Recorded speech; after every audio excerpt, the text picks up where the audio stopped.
この動画では車の整備などの回り道をしながら補給機の製作をする動画になっています。そのため、脳書きはいいんだよ。俺はとにかく補給機の作り方が知りてんだよ。という方は6分50秒の未来へお進みください。はい、おはこんばんは、オリーブです。今回は奥さんの車の調子が悪くなったので修理していくんですけど、原因の方はもうすでに掴んだので、まずは状態から見てみましょう。どんな風に調子が悪いかと言いますと、サイドブレーキを今排除した状態ですね。なのにここですね、ここのびっくりマークが消えないんですよね。これ原因としてはブレーキパッドの減りか、もしくはどこからかブレーキフルードの液体が漏れている可能性があるので、それを調べていこうと思います。はい。っていうことで、この日はご近所さんが近くにいたもので、一人で喋る撮影はなかなかにきつかったので、後から声を入れています。風邪をひいているため、鼻声でのナレーションになりますが、ご了承ください。これは今、車のブレーキフルードの残量をとりあえず見てみようってことで、蓋を開けてみたところなんですが、残量はマックスのメモリより少し低い位置になっていただけなので、この段階で漏れてる感じはしないなと思いました。一応マスターシリンダーと4輪すべてのブリーラープラグ付近も見ましたが、ブレーキフルードが漏れている感じはしませんでした。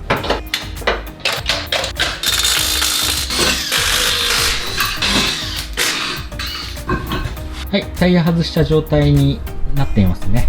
ここにディスクブレーキついてるので、どれぐらいブレーキパッドの残量残ってるか見てみます。ライトとカメラで両手塞がってて、指さすことできないので矢印を出しておくんですけど、ここの部分がブレーキパッドの残量ですね。調べてみると、新品のブレーキパッドは 10mm ぐらいの厚みがあるらしいのですが、装着されていたブレーキパッドは 5mm ぐらいかそれ以下の厚みに見えました。なので流れとしては、ブレーキパッドが減るとブレーキホースの空間に余裕ができるため、タンクに入っているブレーキフルードの液面が沈み、センサーが反応してびっくりマークが消えないと判断しました。後で新品と厚みを比較してみます。はい、ということでブレーキパッドが減ってブレーキフルードの油面が下がってびっくりマークが消えなくなったと思うので、ブレーキパッドの交換を最初して、ブレーキフルードも劣化しているので新しいものと交換していきます。それで今回メインで紹介したのがブレーキフルードの補給機ですね。購入すると4000円とか5000円近くして高いので、なんとか安く誰でも再現性高く作れないかなと思っていろいろ考えたんですけど、こんな方法だったら入手しやすく安い材料で簡単に作れると思うので紹介していきたいと思います。はい、画面いっぱいギリギリまで映しているんですけど、今回ブレーキパッドの交換とブレーキフルードの交換で使う道具と材料、大体こんな感じですね。ただ実際メインで紹介したい補給機の材料は、まずこのノズルとダイソーで買ってきた袋クリップですね。この2つがメインの材料になりますね。あとはこの結束線もですけど、これは紐でも大丈夫です。それとペットボトルですね。これも使っていきます。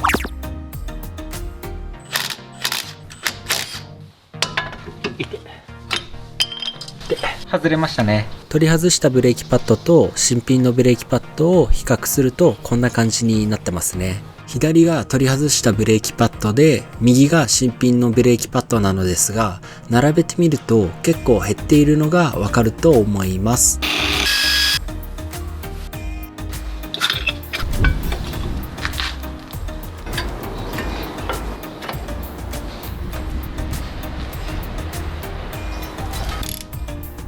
これでブレーキパッドは交換が終わりましたね。多少油面が上がってますね。はい、じゃあブレーキフルードを交換する前に少し工作をしていきたいと思います。ブレーキフルードの補給機と排液を捨てる道具ですね、作っていきたいと思います。じゃあ最初は排液捨てる道具作っていきたいと思います。チューブと丸カンを通すためにペットボトルの頭ですね、穴を2つ開けていきます。タントの場合は内径 4mm のチューブを使うんですけど、外径は 6.75 なので 7mm ぐらいで考えるとして 6mm で小さめに穴を開けてみたいと思います。使う丸カンボルトの外径がこちらは約 6mm なので 6mm で穴を開けたいと思います。チューブを取り付ける穴は小さめにして、丸カンを取り付ける穴は丸カンの外径と同じサイズの穴を開けたいと思います。丸カンの方は後からナットをつけるので同じ外径でも問題ありません。作ってみないとイメージが湧かないと思うので作っていきます。穴を開けるときは2つ穴を開けるので、なるべく離して穴を開けてください。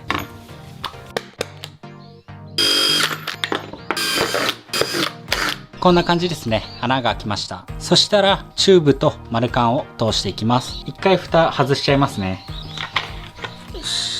通るか。通りますね。で、だいたいペットボトルの底に行くぐらいまで通していきます。ペットボトルの底までチューブを通しましたね。そしたら今度は丸カンのボルトを通していきます。丸カンについているナットは一番上まで1個目は上げておきます。キャップに通して反対からナットで留めて固定します。そこまで強く固定する必要はないですが、一応ラチェットで回して留めていきます。はい、こんな感じですね。チューブと丸カンが蓋から出ている状態です。ホースバンドの 7mm ですね。もう一緒に取り付けていきます。ホースの抜け止め防止ですね。下の方から取り付けていきます。はい、こんな感じでホースバンドが抜け止め防止になってますね。容器に蓋を戻すときに引っかかってしまうので、つまみはボルト側に寄せておいた方が良さそうですね。では戻していきます。あとはチューブの先端にもホースバンドを取り付けていきます。先端に取り付けるホースバンドは 8mm のホースバンドを使います。タントの L360S の場合は 8mm のホースバンドですけど、他の車種だと変わってくるかもしれません。最後にこの S 字のフックを取り付けて完成ですね。これでブレーキフルードの排出側の道具は完成ですね。次はブレーキフルードの補給機の方を作っていきます。まずはペットボトルカットしていくんですけど、この缶をペットボトルの容器に取り付ける形にするので、こんなもんかな。また微調整するかもしれないですけど、一回これで切ってみたいと思います。最初後ろから切っていきます。その後前の方微調整する感じで切っていきます。あんまうまくいかねえな。まあいいや。そしてこのペットボトルにこんな感じのイメージですね。で、先端がちょっと出るのがいいんで、先端も切ってみます。この辺りか。この辺りで切るか。このままいくか。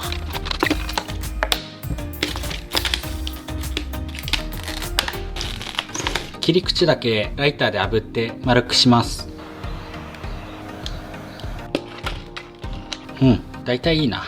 次はこのペットボトルに穴を開けていきます。缶の頭がこちらに入るんですけど、缶の後ろが来る方を穴開けていきます。番線を通すので穴のサイズはとりあえず最初 3mm で開けてみます。重ねて貫通させる感じですね。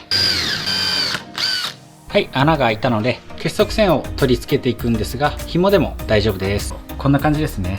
ここに通していきます。これをこんな風に片側寄せて、短い方と長い方をねじって取り付けていきます。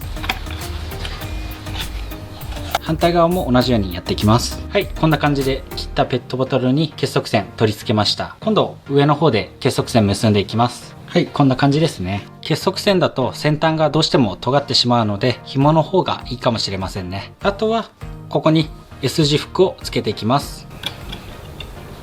はい、こんな感じですね。そしたらここにブレーキフルードの缶入れていきます。動画ではスムーズに入っているように見えますが、実際はブレーキフルードの缶がペットボトルの大きさとほぼ一緒だったので、結束線分の厚みが足りなくて少し入れづらかったです。こんな感じで垂れ下がる感じになってますね。さっき作ってたのはブレーキフルードの缶を吊るすホルダーですね。まだこれだけでは終わらないです。次にこのロングノズル使っていきます。ちなみにこれはホームセンターの車コーナーじゃなくて、農業関係の混合油のところに取り扱いがあれば置いてあると思います。ロングノズルつけていきます。径がちょうど合うはずです。ブレーキフルードのキャップを入れる付近に逆さまにかけていくんですが、このまま逆さまにすると漏れてしまうので、もう一工夫あります。そこで使うのがダイソーで売ってた袋クリップっていうやつですね。はい、ノズル取り外したんですけど、このクリップをここにつけていきます。取り付けるときは多少潰しますね。はい、こんな感じですね。これがストッパーですね。蓋の役割をしています。もう一回ブレーキフルードの缶に取り付けていきます。今こんな感じですね。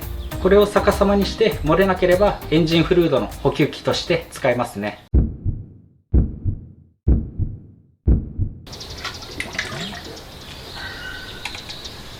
はい、今フック掴んでる状態ですけど漏れてませんね。補給するときはこのクリップを外せばいいだけですね。この S 字のフックを適当なところにかけてエンジンフルードを補給していきたいと思います。少しエンジンフルード漏れてましたね。まあそんなに一気には漏れないんで使えると思います。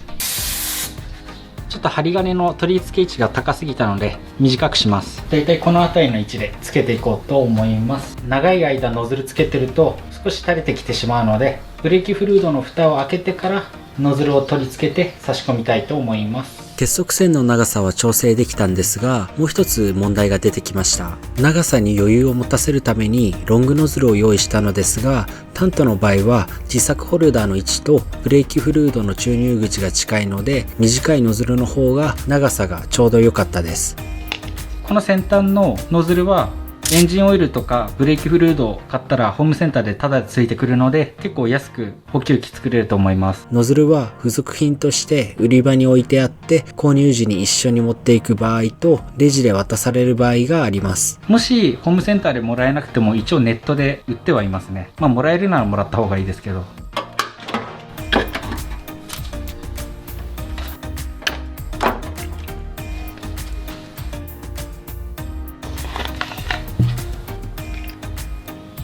廃液用のペットボトルの中にホースの先端が浸かるぐらいのブレーキフルードを入れておきます。動画では新品を使っていますが、作業前にリザーバータンクから抜き取ったものや前回作業時のブレーキフルードの廃液がある場合はそちらを使った方がいいと思います。廃液用のペットボトルを S 字フックでサスペンションのところにかけています。ペットボトルはブレーキローターの上に乗せています。指を当てているところがブリーダープラグという場所で、古いブレーキフルードの排出口になります。これはタイヤホースが長かったのでブリーダープラグに合わせて切っていますね。ブレーキフルードを排出する前に適当な棒でブレーキペダルを押さえて踏んだままの状態を維持します。これは今レンチをブリーダープラグにかけてからホースをつけてホースバンドで固定していますね。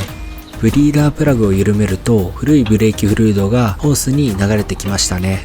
廃液用のホースをつなぐときはブレーキホースに空気が逆流して混入しないようにブリーダープラグよりも上に向けた方がいいと思います。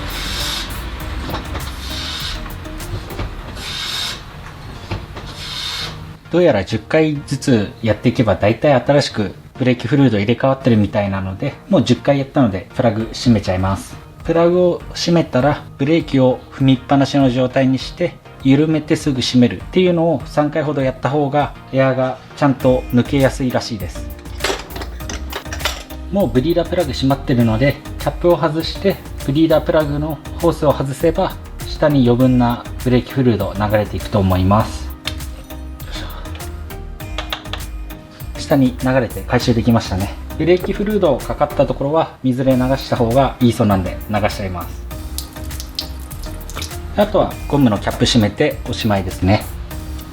はい、アイディアにはあったんですが、ここまでいらないかなと思ってつけてなかったんですが、やっぱりあった方が便利だろうっていうことで今持ってきたんですけど、磁石を挟んで使わない時くっつけておいた方が楽かもしれませんね。まああんまり凝った作りにするとお金がかかっちゃうんで、あえて紹介しないでおこうと思ったんですけど、やっぱりあった方が便利ですね。今度後ろのタイヤですね、やってみます。こちらが後輪のブレーキになりますね。前輪のブレーキと構造が違うので、後ろの方のブレーキの消耗品は交換していません。後輪の場合はブレーキフルードの注入口が裏の方にあるので、ちょっとうまく撮影はできないので、このままの状態でフルードを交換していきたいと思います。この先端からブレーキフルード漏れてきちゃうんで、上の方に向けてこんな感じで磁石でつけておけば作業がやりやすいですね。そしたら最初にレンチをかけて、いい感じにフックかけるところがないな。乗せたままでも大丈夫か。こうやって挟んで磁石でくっつけちゃってもいいかもしれないですね。安定してるな。よし、そしたらブリーダープラグ緩めていきます。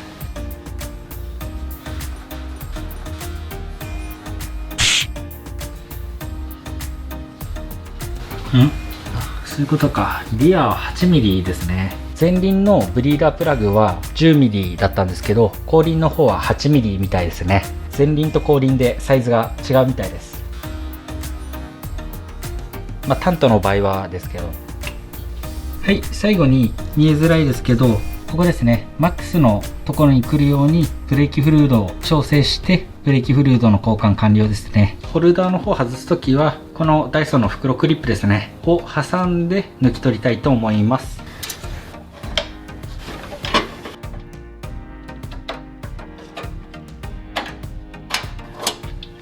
はい、こんな感じですね。多少はこぼれましたかね。あんまこぼれてないと思います。で、外すことできましたね。ちょっと量多すぎたんで、多少抜きますかね、量。左前輪のブリーダープラグから余分なブレーキフルードを少し抜いて作業完了になりますね。